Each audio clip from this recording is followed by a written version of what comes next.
Bonjour à toutes et à tous, je m'appelle Simon Duflo, je suis le programmateur et l'organisateur de la Esquina XR qui aura lieu dimanche 25 mai 2025 à la Maison de l'Amérique latine et dont je vais vous présenter brièvement le concept et l'historique dans cette vidéo. La Esquina XR, c'est une programmation d'œuvres immersives latino-américaines à découvrir avec un casque de réalité virtuelle. C'est pour ça qu'on les qualifie d'immersives. En tant que spectateur, on se retrouve à 360 degrés en immersion dans une création artistique. C'est un événement qui existe depuis 2019. Nous l'avons créé avec l'association Le Chien qui aboie, El Perro que Ladra. L'objectif donc, c'est de faire découvrir au public français, au public parisien, des productions immersives latino-américaines qui sont rarement, voire très rarement montrées en France. Alors qu'il y a, depuis quelques années déjà, une véritable émulation sur le continent, dans cette vaste aire géographique et culturelle qu'est l'Amérique latine. Des artistes, souvent des jeunes artistes, des réalisateurs, des réalisatrices, qui s'emparent de ce nouveau médium numérique, immersif, pour s'exprimer et pour parler du monde, de leur monde. Maintenant, on va voir quelques extraits d'œuvres qu'on a montrés lors de précédentes éditions et quelques photos souvenirs pour que vous voyez un peu à quoi ça ressemble.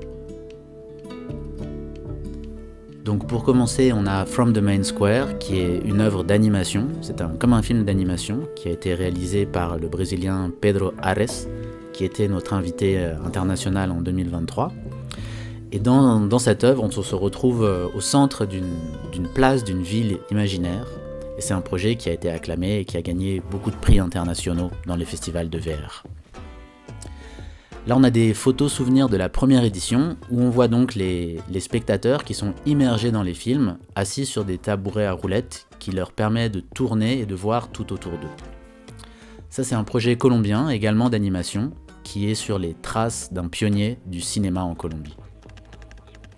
Cruzar, qui est un documentaire, car on peut faire aussi des documentaires en réalité virtuelle, avec des caméras un peu spéciales qui filment à 360 degrés, et c'est l'histoire d'une migrante vénézuélienne qui est partie refaire sa vie en Équateur. Voici des photos de l'édition 2021 qui s'est déroulée au Forum des Images dans le centre de Paris, où les spectateurs ont vu une sélection qui comprenait cette œuvre qui est un ciné-collage, c'est comme un ciné-collage, mais il est vraiment à 360 degrés, et c'est une création du Colectivo Reclab de Colombie. Ici, quelques photos de l'édition 2022 qui s'est tenue déjà à la Maison de l'Amérique latine. Et comme vous pouvez le voir, parfois quand on est immergé dans une création en réalité virtuelle, on est tantôt assis, tantôt debout, en train de se déplacer, d'évoluer dans un univers virtuel. Dans ce projet-ci, on est dans le Guaviare en Colombie, transporté auprès de peintures rupestres qui ont 12 000 à 13 000 ans et qui ont été redécouvertes récemment. Et c'est un projet développé par Iconem, une société française spécialiste de la photogrammétrie, c'est-à-dire qui consiste à créer des jumeaux numériques pour garder une trace numérique d'espace physique. Elbit VR, c'est un projet colombien également qui commence sur l'île de Gorée, au Sénégal, avec la funestement connue porte du voyage sans retour, depuis laquelle ont été déportés des millions d'esclaves africains vers les Amériques. Et ce projet traite de l'héritage africain dans les musiques colombiennes. Donc c'est un très beau projet qu'on a été ravis de présenter en 2023 au Cube Garges. Dont voici d'ailleurs quelques photos souvenirs. Il y a une très belle scénographie qui a été mise en place par l'équipe du Cube Garges. Et ce qu'on peut voir donc, c'est qu'il y a des expériences de VR qui peuvent se vivre à plusieurs personnes, qui sont multi-utilisateurs, et d'autres qui s'expérimentent, se vivent individuellement. C'était une édition où pour la première fois on a accueilli vraiment beaucoup de jeunes publics, beaucoup d'adolescents. On était très contents d'avoir un nouveau public à qui montrer ces productions latino-américaines.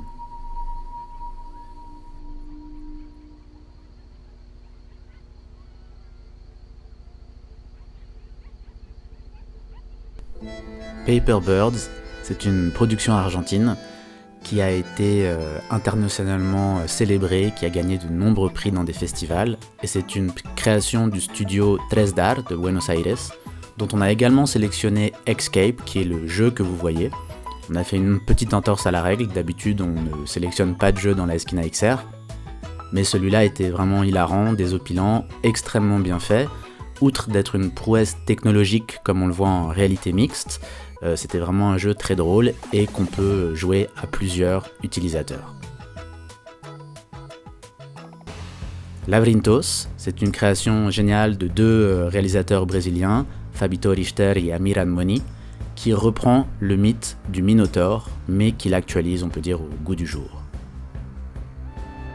Voici une vidéo souvenir de l'édition 2022 à la Maison de l'Amérique latine.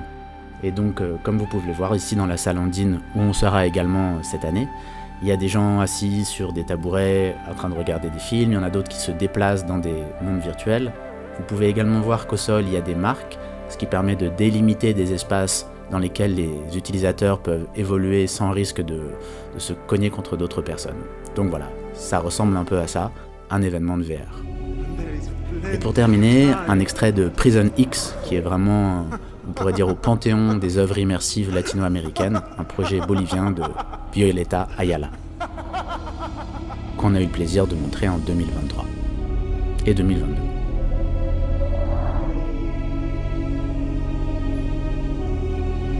Coca Sagrada, un projet colombien, ainsi qu'un film, un court-métrage d'animation vénézuélien. Rendez-vous dimanche 25 mai à la Maison de l'Amérique latine avec la nouvelle sélection où nous vous présenterons des créations de Colombie, d'Argentine, du Chili et d'Équateur.